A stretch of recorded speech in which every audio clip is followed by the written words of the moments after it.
అస్సలాము అలైకుం వరహ్మతుల్లాహి వబరకాతుహు. అవుజు బిల్లాహి మినష్ షైతానిర్ రజీం. బిస్మిల్లాహిర్ రహ్మానిర్ రహీం. ఖురాన్ మరియు హదీసుల ఆధారంగా మనకి ఇస్లాంలో కొన్ని ప్రవక్తల గురించి తెలియజేయడం జరిగింది, కొన్ని జాతుల గురించి కూడా తెలియజేయడం జరిగింది. దాంట్లో అనేక రకాల జాతులకి అనేక రకాల విశిష్టతలు కూడా దేవుడు మనకు ప్రసాదించాడు. గాలిలో ఎగిరేవారు ఉన్నారు, ఏళ్లతోటి రాళ్లను చెక్కి గృహలుగా తయారు చేసేవారు కూడా ఉన్నారు.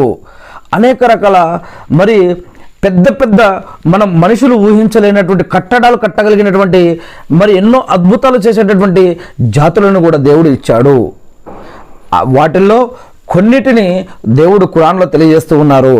మరి ఆ జాతులన్నీ అంత పెద్ద గొప్ప జాతులుగా ఇవ్వబడ్డటువంటి ఆ జాతులే మరి ఏమైపోయాయి, మరి ప్రస్తుతం మీరు ఏమవుతారు అని కొన్ని విషయాలు తెలియజేస్తున్నారు. దాంట్లో నూహ్ అనే జాతి, రస్ జనులు, సమూద్ జాతి, ఆద్ జాతి, ఫిరోను జనులు, లూత్ సమాజం,